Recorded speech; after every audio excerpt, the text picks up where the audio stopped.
Once one of America's top Republicans, Lawrence King is serving a 15-year prison sentence for a multi-million-dollar fraud. But financial crime is only half the story. This is the true story of Lawrence King. It is the story of a cancer at the heart of America and of its continuing cover-up at the highest level. One man is attempting to uncover the full story. John DeCamp is among the most highly decorated Vietnam veterans. A former Republican state senator in Lincoln, Nebraska, he is now a lawyer fighting the legacy of Lawrence King's abuse of power. It's a web of intrigue that starts at our Holy of Holies, Boys Town, Nebraska, one of the most respected institutions in the United States, and spreads out like a spider web to Washington, D.C., right up to the steps of the nation's capital, the steps of the White House, involves some of the most respected and powerful and richest businessmen in this United States of America. And the centerpiece of the entire web is the use of children for sex and drug dealing and drug couriers, the compromising of politicians, the compromising of businessmen, but worst of all, the corruption of key institutions of government that have the duty and responsibility to make sure these things never happen. For John DeCamp, the trail starts in a unique town just outside Omaha. World-famed Boys Town is in the news again. Made famous by an Oscar-winning film, Boys Town is America's favorite children's charity. It was founded in 1917 by a Catholic priest, Father Flanagan. Father Flanagan. The saddest spectacle in our social life is the neglected, unwanted, and unloved boy who has become a serious problem in our society. Boys Town was started to be a home for orphans. That was after World War I. And since then, society has changed and the problems of boys have changed. And so now it's a question of taking care of homeless, abandoned, neglected, abused boys, and now girls also. Boys Town has been granted the privileges of an incorporated town, a Catholic diocese, and a school district for 500 children. Boys Town has cash reserves of $500 million, but still raises up to $35 million annually, solicited from the public by begging letters and promotional videos. I'm Father Val Peter, the caretaker of Father Flanagan's Stream and the executive director of Boys Town. Does Boys Town really exist, people ask me? You bet it does. Located in the heartland of America, Boys Town youth have come from many backgrounds and locales. As they graduate, they shall seek new adventures and head for different places. But always, they shall carry with them the spirit of Boys Town. If you'd like to help Boys Town, send your tax-deductible gift to Father Val Peter, Boys Town, Nebraska, 68010.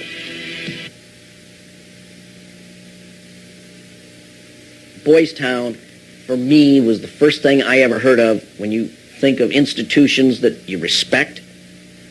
Believe it or not, I was there for a while when I was a young boy.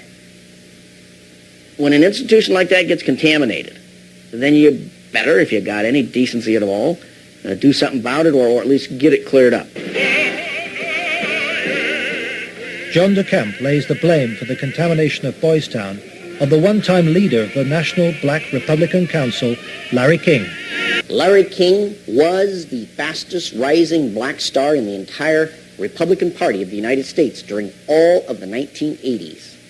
And he was also one of the most evil individuals in this country in terms of being a dealer of children, in terms of being a thief, 40 million that they documented he stole, and in terms of using and compromising and corrupting one after another politicians.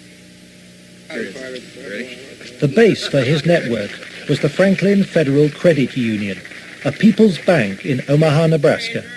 Larry King was its general manager.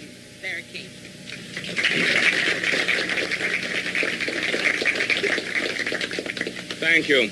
This is especially an exciting day for me. Mr. King was a very charismatic person. When he came to the credit union, he was brought in because the credit union was actually failing. He did everything to build the credit union.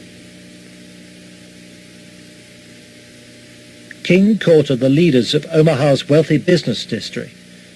Banks, industry, and charities placed millions of dollars in King's hands. From 1979, Larry King developed close commercial ties to Boys Town, and Boys Town youngsters were sent to work for his companies. Boys Town had quite a few accounts at Franklin Credit Union. Those were considered very valuable accounts. They were handled exclusively by the bookkeeping department. But on the average of once a month or once every 2 months, we always seemed to incorporate a person from Boys Town. But King used Boys Town not just as a source of young boys for his business. He prostituted them at sex and drug orgies. Paul Benassi was a victim of King's abuse. He was also sent by King to lure Boys Town youngsters off campus. We used to just drive around and go up toward the home. That's when we used to do some of the scavenger hunts with picking up some of the kids. You know, just kind of win their confidence, become friends with them for a while. Start inviting them to the parties. The kids were 10 years old or older. In 1986, King's plundering of Boys Town was reported by staff to its chief executive, Father Val Peter. Subsequent testimony proves that he carried out his own investigation, but that King's victims refused to talk to him. Monsignor Hupp now blames himself for Boys Town's association with Larry King. Well, in retrospect, I regret having any association with Larry King. Had I known it at the time, it would never have happened. Could you understand why a very detailed report from a social worker employed at Boys Town, identifying children and identifying their alleged abusers, never saw the light of day? Nothing happened with that. No, I can understand that, because had I known that, I wouldn't put up with that. But is that something like that happened? I don't know of it. Nebraska has a very clear statute that child abuse allegations should be reported to authorities. They shouldn't be reported to the principal of a school, the director of a facility. They should be reported directly to either Child Protective Services or law enforcement. And so Larry King remained free to feed his pedophilic parties with child victims. But in 1988, a routine review brought King's involvement with Boys Town youth to the attention of Nebraska's State Foster Care Review Board.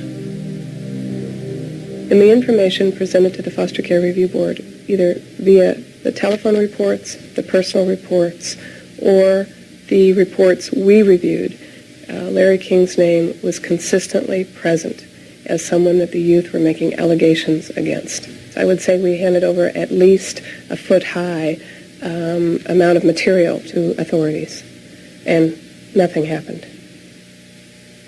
Omaha police now accept that Larry King may have been abusing children. Good morning, Roberta. Good morning, Chief. But its most senior officer claims the evidence was not conclusive.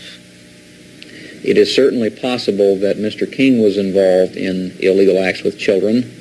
If there was sufficient evidence of those types of allegations, he would have been prosecuted by the county attorney's office. For me, it was very clear that the case was not investigated and not pursued because of the alleged perpetrators. Those perpetrators, named by the children, were some of the richest and most influential citizens in positions of power in the state, men prominent in industry, politics, the media, even the police. We can only name the ringleaders. Besides Larry King, they were department store millionaire Alan Baer and the celebrity columnist of Omaha's only newspaper, the World Herald, Peter Citron. With the judicial system apparently paralyzed, Larry King spent Franklin's money on courting political influence. $10 million went on jewelry, flowers, and private planes. He cultivated contacts in the inner circles of Ronald Reagan's White House. At his palatial homes, 3 in Omaha and 1 in Washington, D.C., he held extravagant parties for the influential and powerful. His lavish spending bought him a protected life.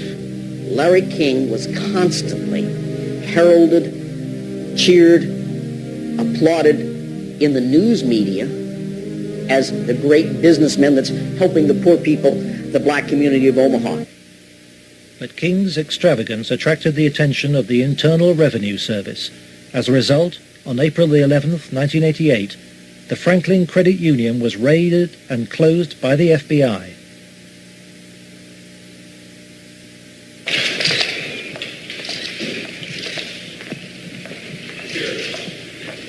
King was arrested, and the federal investigation showed he had stolen $40 million from Franklin. Documents we possess reveal the FBI interviewed many of the victims of Larry King's sex ring, but no action was taken. In November 1988, Nebraska's state government set up a parallel investigation into Larry King. A legislative committee was formed. Its chairman was the Republican head of Nebraska's banking committee, corn farmer and state senator Lawrence Schmidt.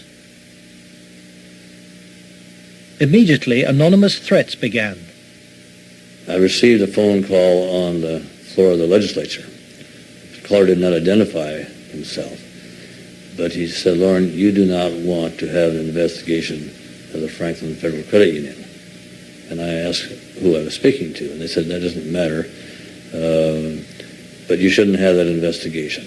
And I said, "Well, why not?" He said, "It will reach to the highest levels of the Republican Party, and we're both good Republicans." Undeterred, the committee began their investigations, and the money trail led quickly to the original allegations of child abuse. Carolyn Stitt was one of the first to testify.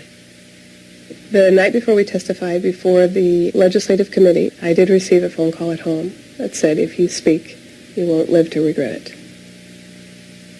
To protect the inquiry, Schmidt's committee hired special legal counsel and full-time professional investigators Gary Caradori and Karen Ormiston. I said, "We do not want you to bring to the committee rumors, innuendos, nothing that cannot be backed up with facts." I said, "Bring to the committee that which we can take to a prosecutor." The investigators found new victims of King's pedophile network, many on the streets of Omaha. The picture they built up was of a large ring of rich and powerful pedophiles, many named the same men as those involved with the Boys Town cases 3 years earlier. They were telling us about prominent people in Omaha and elsewhere that were abusing children at parties. The prominent citizens' names that originally came up were of concern to me because I knew many of those individuals, and I, very frankly, was shocked to have those names show up on the list. To provide the committee with hard evidence, the investigators recorded their new witnesses on videotape. Paul Bonassi had been the victim of abuse since he was 8. He was present at many of Larry King's sex parties. Caradori traced him to the county jail. He had been convicted of fondling his young cousin. Who are some of these people that would come to these parties? Peter Citron came most of the time. He was like people. Media personality Peter Citron procured some of his victims from Boys Town. The kids he liked were mainly around the age of for about 8 and 13. It was mainly fondling and oral sex with them. He did have some anal sex, but he usually did that with the older kids. The parties involved ever more sadistic abuse. Whenever you were tied up, was there anybody else present other than you, Peter Citron? Yes. Who was that? It was Alan Bear sometimes. Millionaire Alan Bear hosted parties for a large number of sadistic pedophiles. Paul Benassi suffered at their hands. Okay. Yeah. They tied me up and I had some other kids perform sex on me and they hitting me and they burned me some cigarettes. Okay. Just take a deep breath now.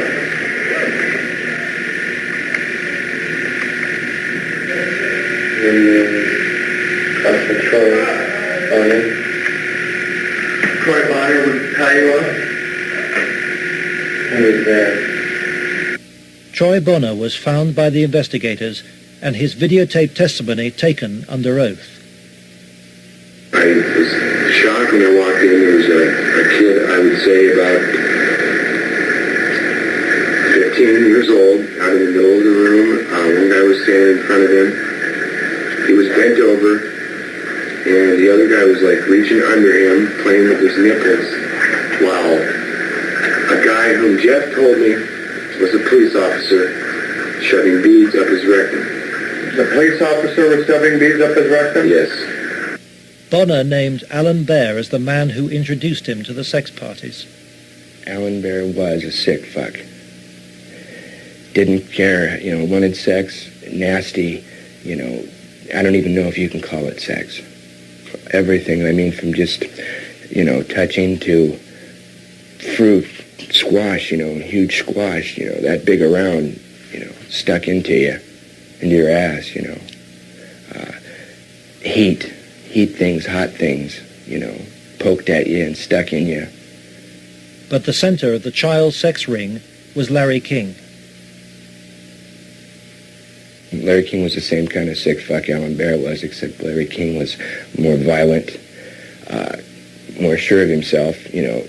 I got those scars on my arm one night at a party where Larry King, wanted to see how strong a man we were or something, and have us push our arms together, and then you'd light cigarettes, and as soon as you get burning, you'd just drop them down between your arms and, let it burn. And they made us stand there naked and touch each other while holding our arms together and burn cigarettes where, it's on film someplace. They filmed it, burning, I would, see him fuck a 10-year-old boy in the ass, until he bled and, just pull out and stop and, push him down, and then go out and, meet with decent people. King would also provide underage girls for abuse. Alicia Owen told the investigators she was 15 when she attended her first party, introduced by a Boys Town boy.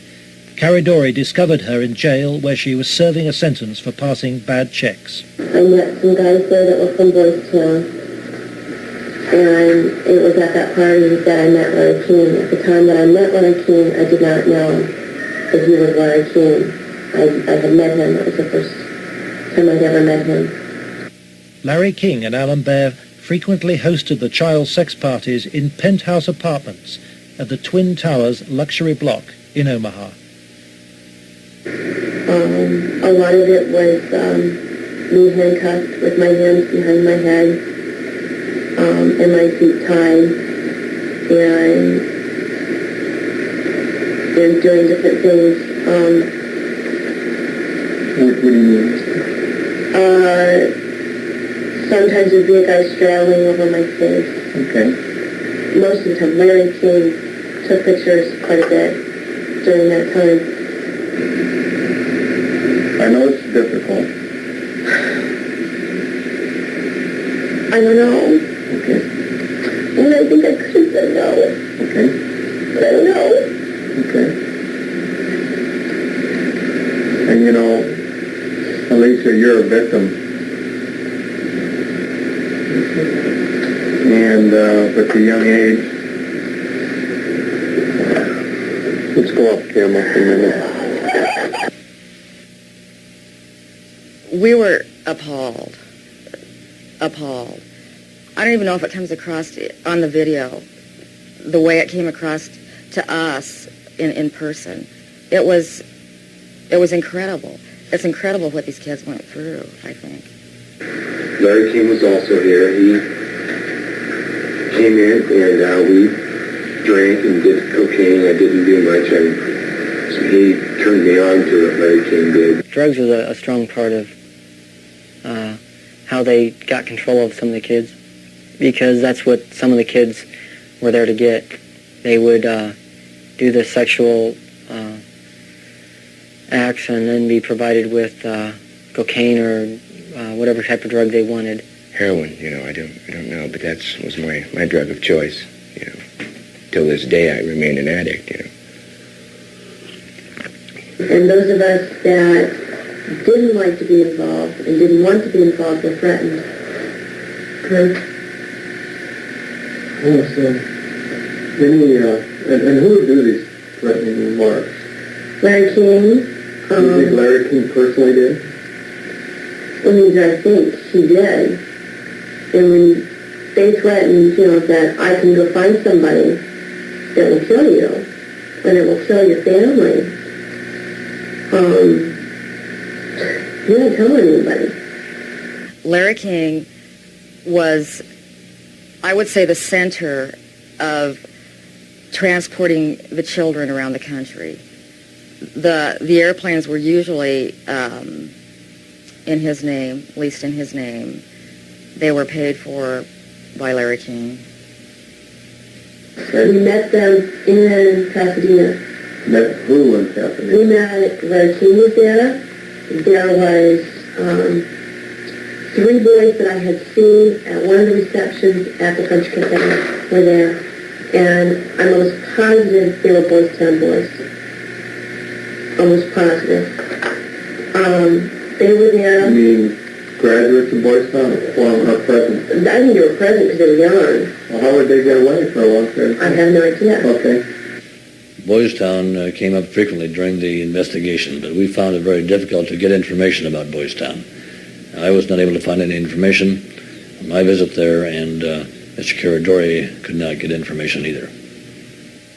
Boys Town today remains unwilling to discuss its involvement with Larry King. We were banned from filming at Boys Town, and its public affairs officer refused any interviews. I would have to give you a flat no. I'm just going to tell you at this point that we will not participate with you. We have no interest in talking to you folks. It's something that we don't even care to delve into.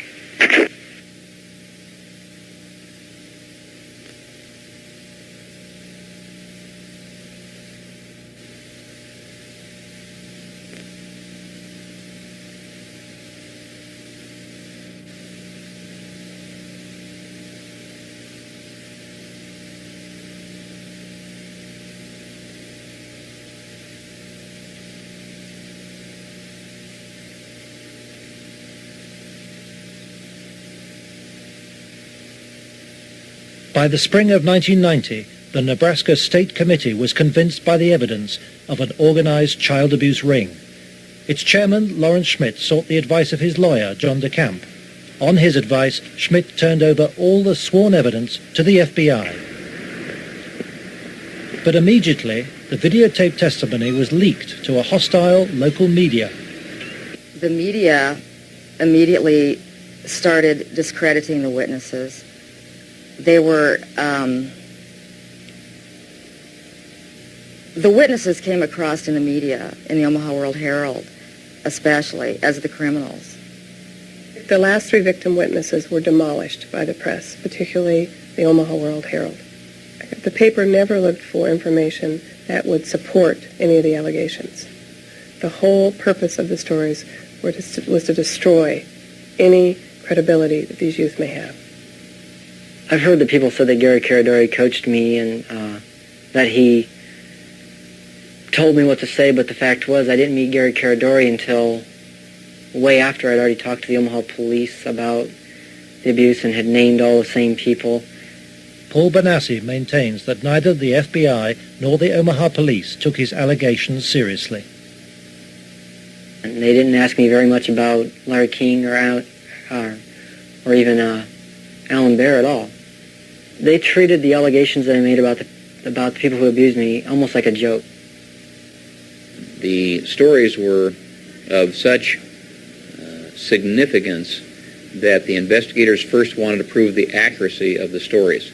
As they set about the investigation of the initially three and then a fourth person who were telling the stories, as the investigation developed, it became obvious to the investigators that the information was not accurate, that in fact it was an entire conspiracy of allegations, none of which had any truth to them. I was very disappointed with the way the FBI and law enforcement treated the victims. They, in fact, turned them into the offenders, so to speak. And instead of taking the evidence that was delivered to them by the victims and interrogating the persons whom the victims identified, they seemed to bear down and try to get the victims to change their story. It seemed to the investigators that the establishment of Omaha was closing ranks. Then Troy Bonner was brought in for questioning by the FBI. The FBI's attitude was, just no, these kind of things don't happen. From the first interview when I went, and realized they don't believe a fucking thing I'm saying, they were just appalled, but I realized what that look in their eye was back then. It was fear. It was fear of it, I had witnessed, firsthand things that would, destroy this city, people, a position, what I mean? It's not going to be believed, they said. It will not be believed. You will be found guilty of perjury, and they weren't telling me maybe. They were saying, there's no way. You go on with this story, you're going to jail. That was said to me direct. Troy Bonner agreed to withdraw his videotape testimony. The FBI used Troy in an attempt to persuade fellow witness Alicia Owen into abandoning her evidence about Larry King's nationwide network of powerful pedophiles. We have obtained the recording of the phone call made by the FBI on March the 9th, 1990. It is significant evidence for John DeCamp. This is Special Agent Michael F. Mott. Following will be a consensually recorded telephone call between Troy Bonner and Alicia Owen. Hello. Hi. Hey, what's going on? I'd like to ask you that. Talk to me. No, you talk to me. I don't understand why you're lying. Why are you lying? What are you talking about? That's what I'm asking you. You're calling me why I'm lying? Yeah. You concocted this whole thing, Alicia. You're full of shit. Either tell me what's going on. You're full of shit. Hey, look. Who do you have listening on this line? I have nobody listening to me. I'm listening to you, and I'm hoping you'd give me some fucking answers. I'll be honest with you. I don't know what kind of game you're playing. I'm not trying to play a game. I'm not going to go to jail for you. And that's what's going to happen. Why would you go to jail? Jail for telling the truth? No, jail for lying. What have you lied about? I haven't lied. Okay, then, but why are... Listen, shut up. Listen to me. You're not out here being talked to them every day. The pressure's kind of hard. You literally have to have bricks for brains to take on the FBI in this country. And that's exactly what you'd have to do this properly. They now, in my opinion, in my investigation, are the architects of the cover-up. We asked the FBI in Omaha for an interview about its investigation of the Franklin scandal. Larry Holmquist with the FBI here. We feel it would be inappropriate for us to comment. We work this with the Omaha Police Department, and we just don't feel it would be appropriate for us to make comments.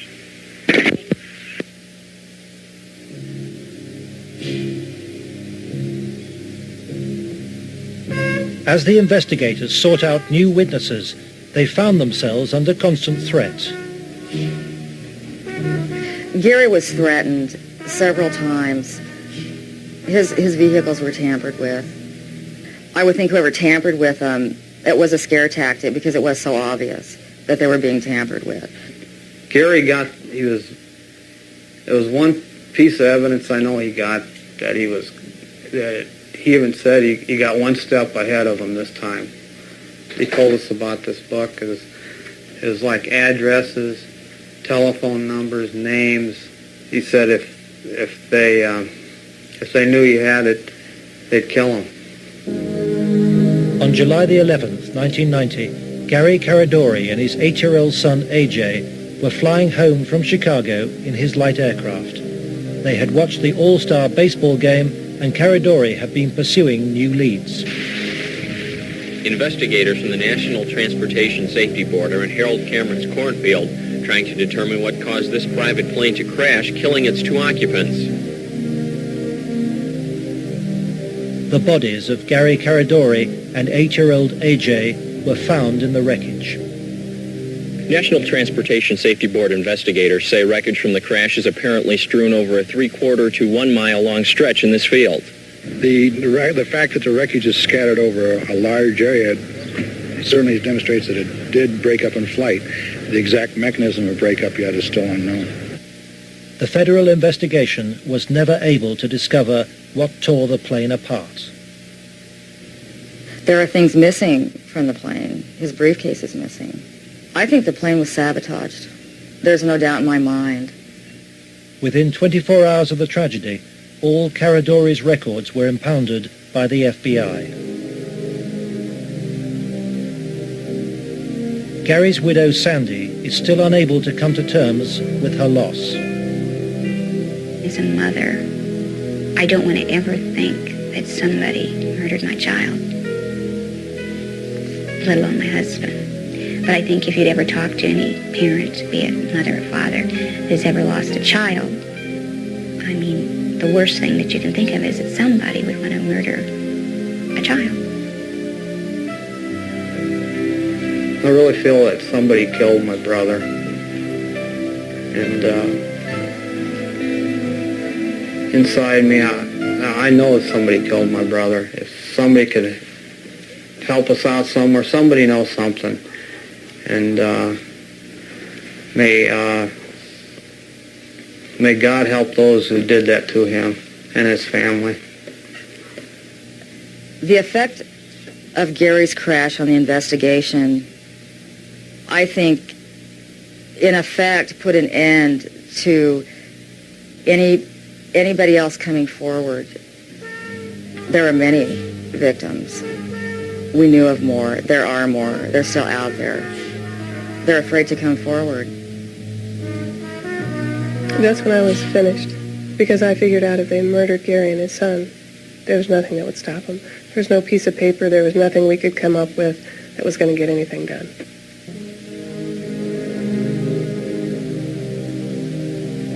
But Gary Caradori's death pricked Troy Bonner's conscience. He promised Sandy that he would tell Senator Schmidt's committee about the FBI's pressure which led him to lie.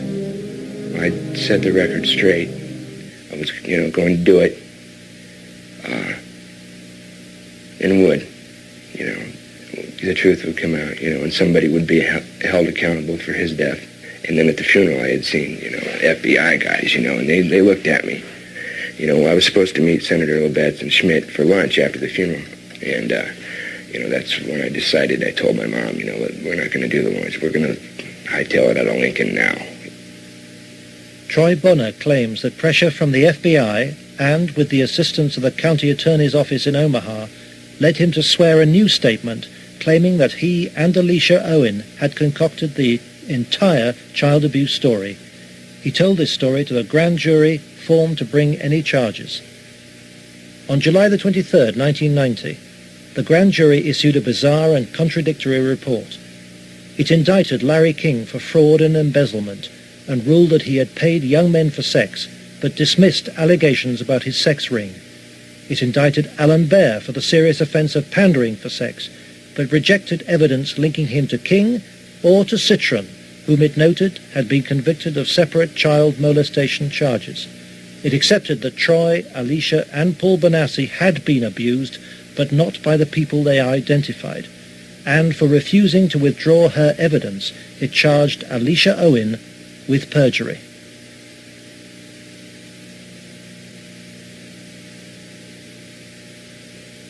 Lawrence Schmidt's legislative committee issued a report denouncing the grand jury. Schmidt acknowledges that the system failed both the victims and him. I had, I think, as distinguished a record as anyone could put together in 24 years. I was told that would be curtailed, and it was. I was told I'd have financial problems, and I did. The message was not lost on most politicians in Nebraska. I think the message that was delivered was, if any legislative committee ever tries to conduct a thorough investigation again, the same thing will happen.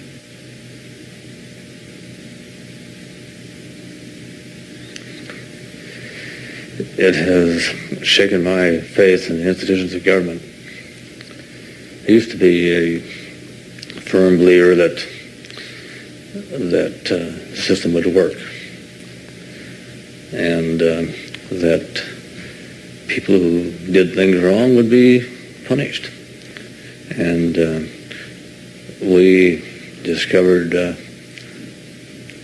victims who claimed to have been abused and who the grand jury acknowledged had been abused. But they did not try to find out who had abused those individuals. Instead, they convicted Alicia Owen of perjury. Indefensible from my point of view.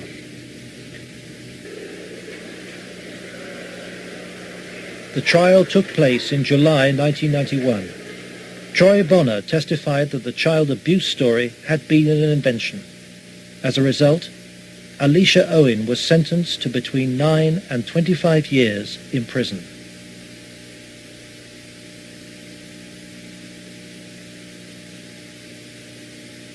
I can't find a case in the history of this country where some kid got sentenced to 25 or 30 years in prison for something like this. If you were going to pick a what I call a tell sign, something that says something fishy about the whole thing, it was in the sentencing itself. For some reason, they had to send a signal to every kid who was a potential witness. My opinion again. A signal so loud and clear, if you dare to come forward, if you dare to talk, watch what happens. Alan Baer was fined $500 after pleading no contest to a reduced charge of aiding and abetting prostitution. Peter Citron served 2 years of a 3 to 8 year sentence. Thanks to Troy Bonner's lies, Larry King never faced child sex charges. For the $40 million fraud, he was given a 15-year sentence, 10 years less than Alicia Owen. I feel really sick. I should be taken out and shot for doing that. And if that was to happen, I would go willingly.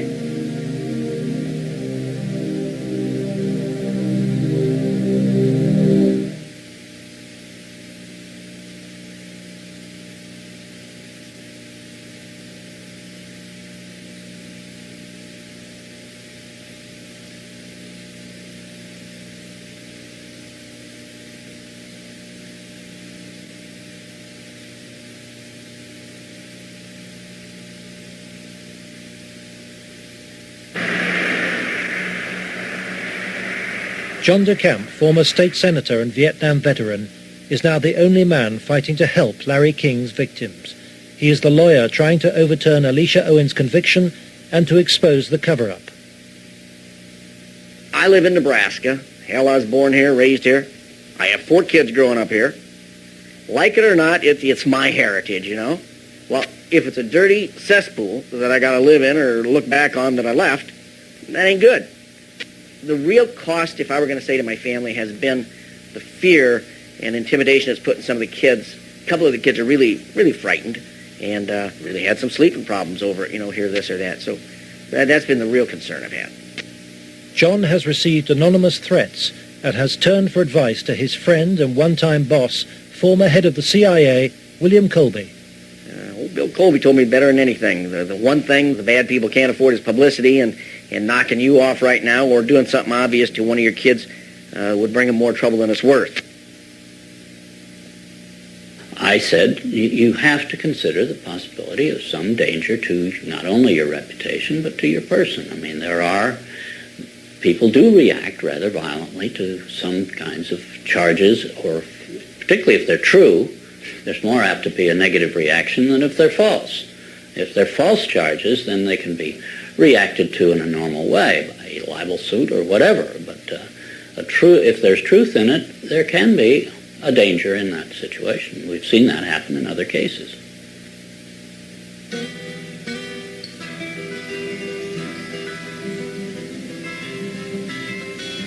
John arranges to meet Troy Bonner, the young man he sees as the key to the cover-up. He's in great danger. The reason is he carries the secret, so to speak. He served his purpose for the FBI and others by committing the lies that put the seal on the cover-up. He knows that Troy's evidence will be crucial to Alicia Owen's case, and Troy wants to tell the truth, despite very real fears. My fears are that, I'm not going to be believed again. It's just, going to be a whole other kind of exploitation like it was last time. And afraid that that's going to happen, or, I might end up dead, or a loved one might end up dead. Troy has an overriding reason for putting the record straight. Maybe somebody has a better idea. I want this to go forward and have something done so that all those other kids who a lot worse things have happened to can come forward and see that action can be taken.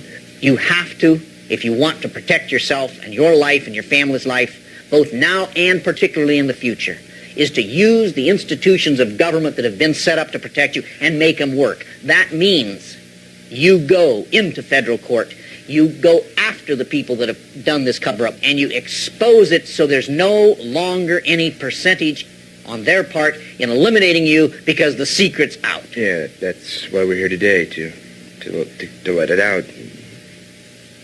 John's advice to Troy to tell the truth in court puts him at risk of prosecution by the county attorney's office.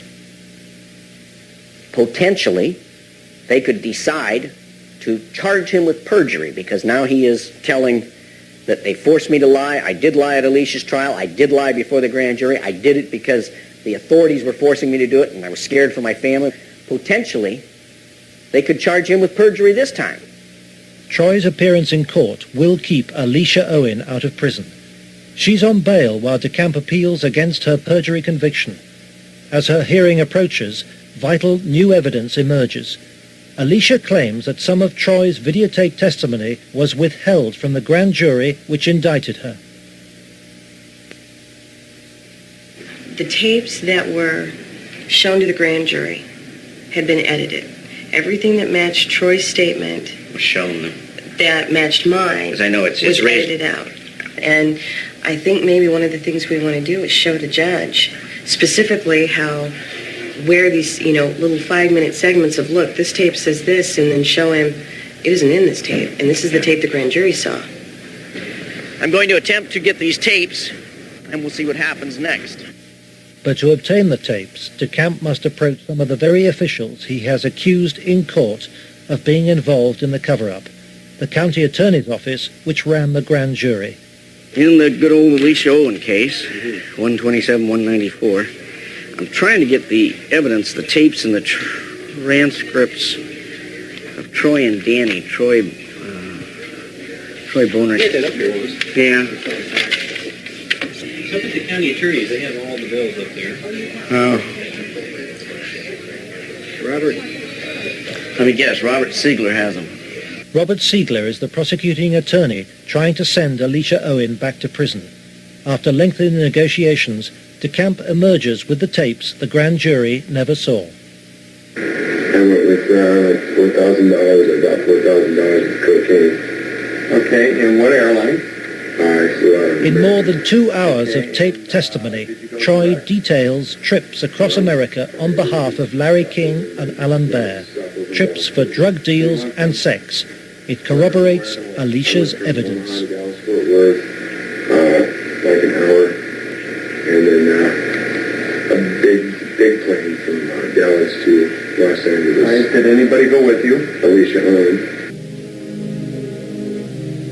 For John DeCamp, this is the proof of the King sex ring for which he has been waiting. Here it is, so to speak, the smoking gun that they could go out and verify, the corroboration. In other words, the linkage to King that was denied. Cover-up. Organized, planned, deliberate cover-up. The courthouse, Wahoo, Nebraska. The hearing begins.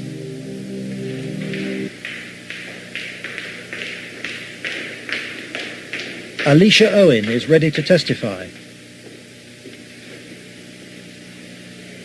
So is Paul Bonassi. But there is no sign of Troy Bonner.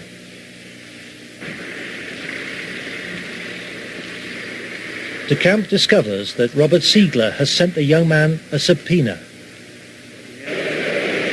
Fearing arrest for perjury, Troy has gone into hiding. DeCamp is without his most vital witness. Just trying to subpoena him with this guy. Is Troy okay? In court, Alicia's case is adjourned. The county attorney's office begins to search for Troy Bonner, but County Attorney Siegler won't say why. I'd like to ask you whether you're about to charge Troy Bonner with perjury. Oh, no. Every victim witness who stepped forward in any way, or even was a potential witness that somebody heard about, has either been killed, put in jail under some theory or other, terrified or run out of the state, discredited. Every perpetrator, even the convicted ones, have been treated as conquering heroes. Peter Citron lives in the same house where he abused many of his young victims. Alan Baer lives in the most exclusive part of Omaha. He recently bought a downtown shopping mall. Many of the other abusers named by the children have risen within Nebraska's state government and legal system and within the Republican Party. Obviously, the FBI was protecting something a lot more significant than a bunch of old pedophiles having improper relations with little boys. They were protecting something a lot more significant than a bunch of drug peddlers. They were protecting, in my opinion,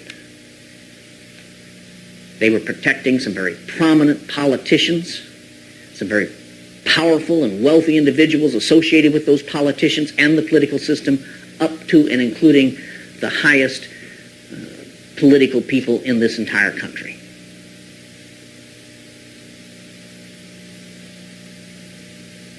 In search of the men who protected Larry King, John DeCamp goes to Washington to investigate King's connections in the Republican Party and on Capitol Hill. Paul Bonassi provides him with the evidence that Larry King threw child sex parties here at his rented $5,000 a month Washington house. I was about 14, about 1981. At first it was about 3 or 4 times the first year. After that it was about once a month. Some of the parties, when they started off, were straight political type parties with no sex. And then when some of the men had left, some of the politicians had left, the ones that had planned on engaging in some type of sexual activity, that would come after the party.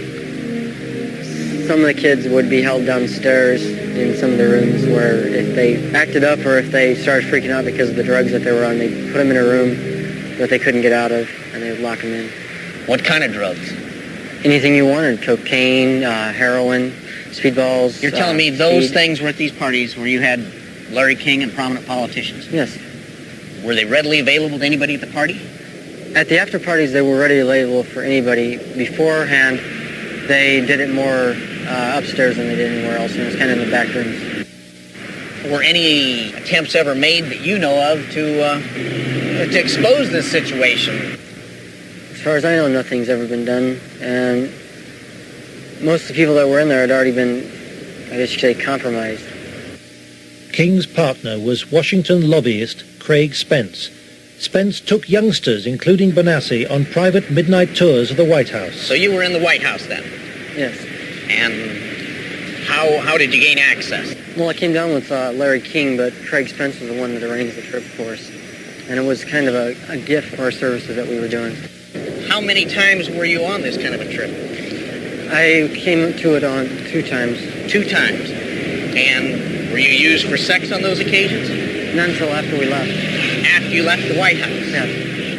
What time of night? It was usually around midnight.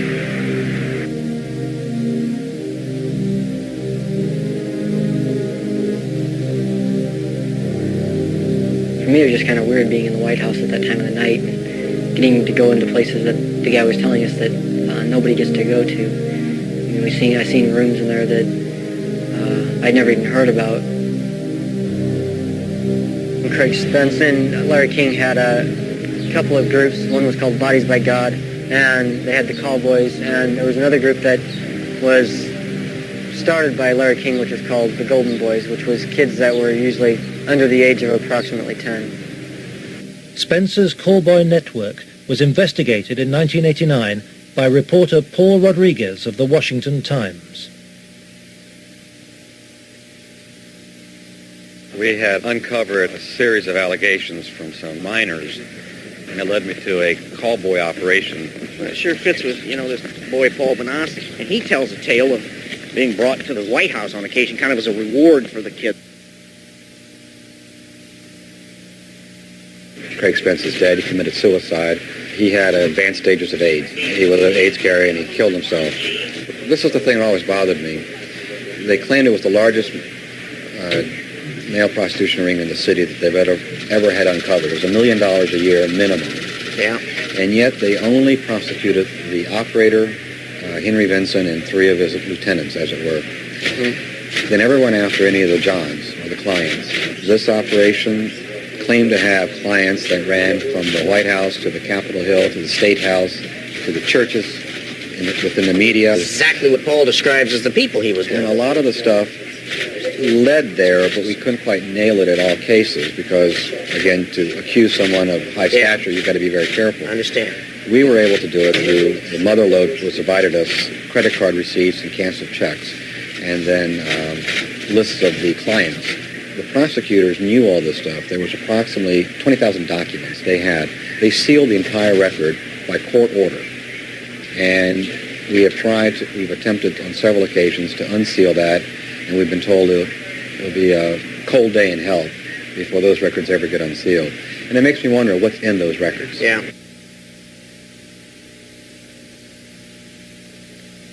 John DeCamp believes that the legal system is still being subverted and that the people protected are still at the heart of the American establishment.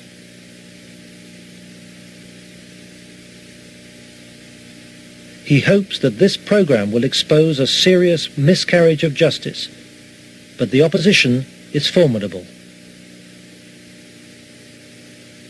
It's beyond belief that arguably the most powerful person in the world, the President of the United States, in the form of Richard Nixon, could not prevent the investigation of Watergate, or that President Reagan could not prevent the investigation of Iran-Contra.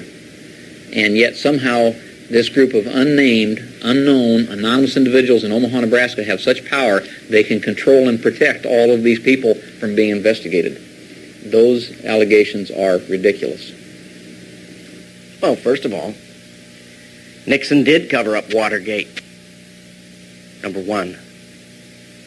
Bush did cover up Iran-Contra, at least officially. And Omaha has successfully covered up this situation. In each case, it was the press that exposed the problem. It wasn't institutions of government. They had been corrupted. They had been compromised. They were the ones doing the cover-up. The Attorney General is now involved. DeCamp's evidence has been passed by William Colby to a senior lawyer in the Justice Department. He did say that the Attorney General's office would be very sensitive to any charges of abuse of children, that this was a matter of considerable priority to the department, that this sort of thing not take place, and that they would assign an officer to look into the case. For John DeCamp, the story of Larry King's corrupt empire holds a dire warning for all America. If you can control about 3 or 4 key elements, you can totally own a state. You can make right wrong. You can make truth falsehood, falsehood truth. If you control the media, if you control the Justice Department, if you control the police, you own the system.